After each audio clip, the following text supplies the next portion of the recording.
परमपूज्य सद्गुरू श्री लक्ष्मीकांत महाराज यांचे चरित्रामृत. अध्याय 17. श्री गणेशाय नमः. श्री गुरवे नमः. चंद्रमौळी श्री गुरुराया दयानिधानामुचे. झाली त्यांच्या वयाची 80 वर्षे. शिष्य म्हणती आता सहस्त्रचंद्रदर्शनाचे. प्रसिद्ध परांगमुख गुरूंना न आवडे हे सोहळे. शिष्यवृंदांनी केली मग मनधरणी. हा बालहट्ट पुरवावा तुम्ही. घडावी काही सेवा तुमची. हीच इच्छा असे सर्वांची. तथास्तु म्हणून मग महाराज करी कृपा भक्तावरी. झाले आयोजन मग चंद्रदर्शन सोहळ्याचे. अति उत्साहे शिष्यगण. लागती तनमन धनाने त्या कार्यास. महाराज म्हणती हा नसे कौतुक सोहळा. म्हणून अवडंबरासी द्यावा तुम्ही फाटा. घेतला शास्त्रार्थ मग आचार्यांचा. त्यानुसार मग त्या देवतांची व्हावी विधिवत सेवा. समर्पण भावाने त्यागुनी आत्मवृत्ती. होम हवन आहे त्यात महत्वाचे. नारी निरांजन अभिषेकाचे. व्हावे मृत्युंजयाचे अनुष्ठान. पूजावे त्यात सप्त चिरंजीव. ब्रह्मणस्पती सुक्तासह. परमृत्योर सुक्त. समुद्रज्येष्ठा सुक्त. इत्यादी सुक्तांचे पठन व्हावे या विधीमध्ये. आईसी करण्या संतुष्ट. सहस्त्रचंडी आचरावी. येणे प्रमाणे कार्याची. दिली रूपरेखा पुरोहितांनी. सर्वात अन्नदान श्रेष्ठ. त्याचा करावा आधी विचार. 11 दिनपर्यंत सतत व्हावे अन्नदान. इच्छेनुरूप मग महाराजांच्या विविध तीर्थक्षेत्रांच्या तज्ज्ञ पुरोहितांना केले मग पाचारण. 11 दिनपर्यंत सोहळा झाला अतिउत्साहे. लोटला अपार जनसागर.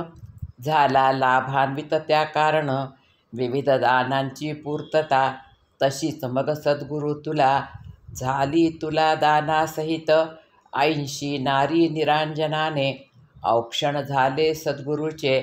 धन्य धन्य होती शिष्यगण. कृतकृत्य वाटे भक्तास. निघाले उजळोनी विभूतिमत्व. श्री सद्गुरुरायांचे. आन्वा झाले तीर्थक्षेत्र. सकळ शिष्यांचे माहेर. भेटीसाठी लागे आस. सद्गुरु माऊलीच्या. होई ज्यांचे चित्त विचलित. दुःख संकटे धरी ज्यास. अशांत मन शांत विन्यास. तो येतसे या माहेरी. जरी नसली काही अडचण. केवळ लाभावे सद्गुरु सान्निध्य. तेने अपार आनंद लाभतसे त्यांना. यथाकाळ लोटल्यावरी. वार्धक्य आले शरीरावरी. परिचैतन्याची आभा लाजवी तरुणाईला.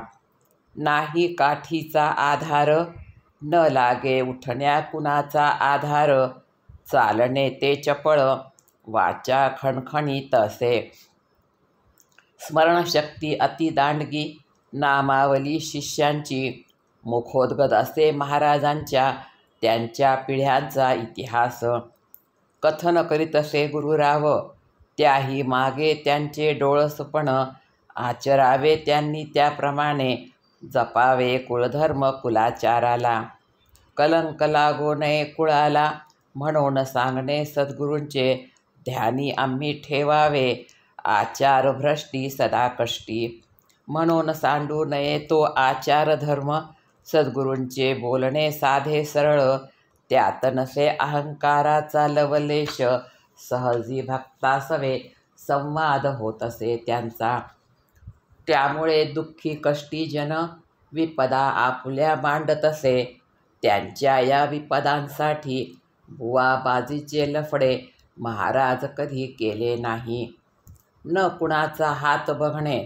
ना काही चमत्कार दाविणे. गंडा तोडा ताईत त्यांना नव्हते माहीत.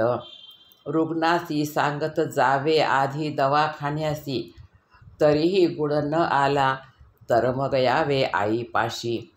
ताप असती त्रिविध, आधिदैविक आधिभौतिक आध्यात्मिक, कर्मानुसारे भोग हे भोगावे लागताती.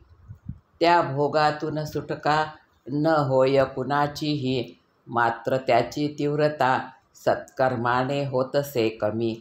म्हणून करावे सत्कर्म, त्यागावे पापाचरण, पुण्य सतत जोडावे सर्व काळ, त्याने त्रिविध तापाचे निरसन होत असे. ऐसे जरी असती तरी जन श्री गुरुसी पुसती, कार्यसिद्धी आमुची कधी होईल सांगावे. गुरु आणि अमृतवचन विश्वास त्यांचा महाराजांवर, त्यांच्या वचनाने कार्य साध्य होत असे असंख्याचे. असंख्य लाभान्वित झाले, अनेकांचे भाग्य उजळले, परिसस्पर्श होता जैसे लोखंड होई कांचन. शंका कुशंका अनेकांच्या, काय करावे वा करू नये यांच्या, महाराजांपाशी गेल्यावरी समाधान त्यांचे होत असे.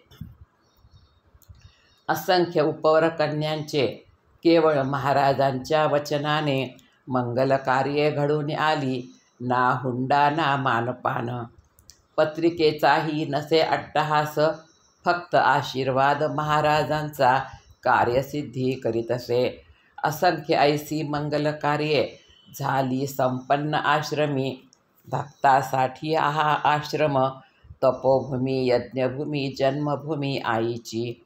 म्हणून ते तीर्थस्थान भक्तासाठी असे सदा. ऐशा या पुण्यभूमीसी व्हावे नतमस्तक सर्वांनी, त्याचे स्थान महात्म्य जाणावे, उत्सव पर्वासी जात जावे. तो कृपा प्रसाद सद्गुरूचा त्या कारणे प्राप्त होईल, ती कर्मभूमी श्री गुरुची आहे काशी विश्वेश्वराची. विनम्रपणे भजावे तेथे सद्गुरुरायासी, जरी श्री गुरु तेथे नसती, देहाविनाही ते जाणवती. अमर चैतन्याची ज्योती अनुभवावी त्यांच्या स्मरणे, रामचंद्रसुत आजूबाई कुळाशी संबंधित, सद्गुरूचे सहस्त्रचंद्र दर्शन, दुःखी जीवांचे शंका समाधान, स्थान महात्म्यही कथियेले याआधी. इति श्री सद्गुरु लक्ष्मीकांत महाराज चरित्र कथामृते सद्गुरु सहस्त्रचंद्र दर्शन दर्शन तथा स्थान महात्म्य नाम सप्तदशोऽध्यायः. श्री सद्गुरु लक्ष्मीकांत महाराज चरणार्पणमस्तु. सप्तदशोऽध्याय समाप्तः. श्री लक्ष्मीकांत महाराज की जय.